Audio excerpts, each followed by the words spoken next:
não sei se eu devo ler todo, porque é meio grande. Chama-se o artigo Problemas e Perspectivas de um Protestantismo para o Brasil. Diz o seguinte: é uma crítica da história da igreja com seus desequilíbrios. É preciso pensar o protestantismo para o Brasil, o protestantismo do país pentacampeão, pentasecular, pós-pentecostal, perigosamente problemático, praticamente pós-moderno. Para pensar em prolegômenos do protestantismo principiante do principal país português, precisamos proferir palavras propriamente planejadas, previamente preparadas, pesquisando os períodos do protestantismo para o Brasil, partindo-se do pioneiro e principiante, prosseguindo até o presente pós-moderno. Possivelmente poderemos prosseguir pincelando o painel polimorfo protestante. Podemos prosseguir? Perfeitamente. O primeiro protestantismo é o principiante, o primogênito, primaveril, parece-me plástico, progressista, platônico e promissor. Produziu profusamente pastores, presbíteros, pregadores e professores. Padeceu perigosamente pelo poder dos padres, pois era protestantismo de persuasão. Porém, prosseguiu proclamando a palavra. Para os pesquisadores, pendia para a perspectiva pró-saxônica. Por isso, pasmem, perdeu a possibilidade de preconizar uma perspectiva protestante para o Brasil. Praticou a perigosa polarização, protelando um protestantismo palpavelmente pentacampeão.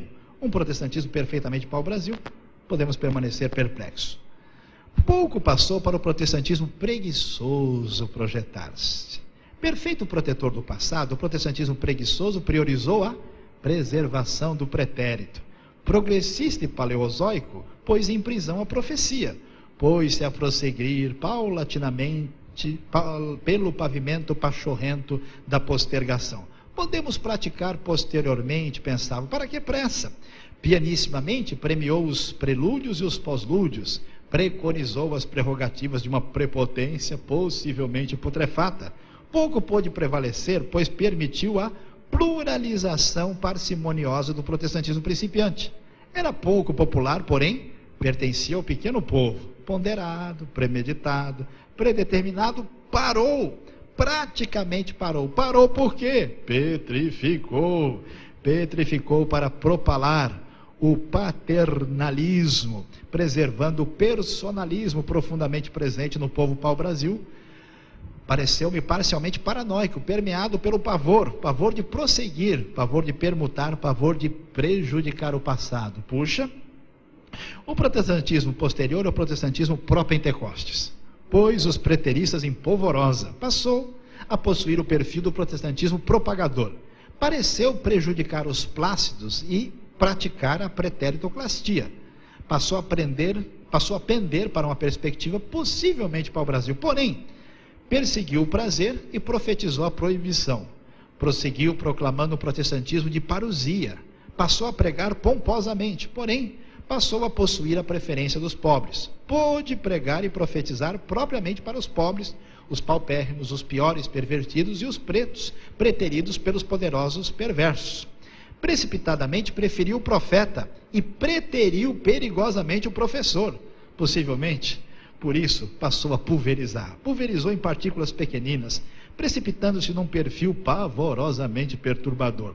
Pôs-se a projetar pontífices próprios, passou a prognosticar, promover prodígios, perseguir principados e potestades, proporcionou e potencializou plenamente o perfil polimorfo do protestantismo presente.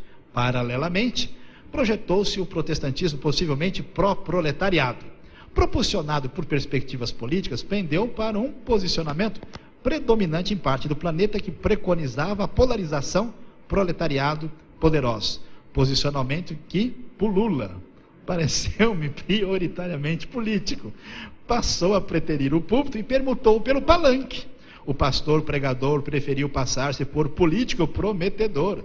Perderam-se os papéis, passaram a praticar a parcialidade, pichando os pecados perversos dos povos poderosos, pisoteando os principais da pirâmide do poder. Porém, politicamente pré-determinados, passaram a prender a palavra para poupar os perversos que possivelmente protegiam o proletariado e praticavam os próprios pecados dos poderosos. Perdidos, passaram a piscar passionalmente para o pensamento pós-cristão, para os profetas das psicologias prevenidas, para com a palavra e para uma pulverização pós-moderna e perdida do próprio pensamento. Perderam a perspectiva, preteriram o porto da partida, procuram o porto promissor, possivelmente perdidos em perspectivas e prazeres passageiros. Papelão, que papelão. Prometendo progredir, pretendo pensar no perfil do protestantismo posterior, o protestantismo pós-pentecostal. Plenamente pós-moderno, é prenhe de problemas perigosíssimos, é perfeitamente paliativo. Passou a proporcionar aos pobres a perspectiva dos poderosos. A prata pode preencher e é prioridade. É o protestantismo do poder, da prosperidade, da psicose. O pastor profeta passou a possuir o perfil papagueador promotor. Passa-se por psicólogo e péssimo psicólogo, pulverizados na perscrutação da palavra, porém perversamente projetados pela pragmática da prata, preferem preterir e pisar as palavras dos principais pensadores do próprio protestantismo. Os pós-pentecostais prescrevem práticas parvas e pueris, proclamam perspectivas perdidas pisoteando a precisão do pensar, preconizam pensamentos paliativos, parecem predeterminados a promover o perecimento pleno dos próprios pobres. Para os pesquisadores é pretenso protestantismo, prostituiu-se, perdeu-se em promiscuidade. Pobre protestantismo, é preciso praticar o pranto. Paremos com o pessimismo, pois o protestantismo é promissor, pujante e prevalecente. Precisamos pensar e praticar passionalmente o protestantismo parelhado com a palavra. Para podermos prevalecer, precisamos ponderar e prosseguir. A primeira ponderação é a prioridade da palavra, pressuposto primordial. Precisamos pesquisar, perquirir e perscrutar a palavra. Propulsionados pelo perscrutar persistente da palavra do Pai, poderemos perfeitamente prosseguir. Os preceitos da palavra perfazem o próximo passo. Precisamos praticar os preceitos do príncipe da paz. Palavra e prática prosseguem em par. Por fim, penso que precisamos priorizar a prece. Perscrutar e praticar a palavra prepara o profeta, o pregador, o pastor a proferir palavras para o Pai perene. Praticar a prece profetiza o prevalecer perpétuo pelo poder do Pai. Palavra, preceito e prece.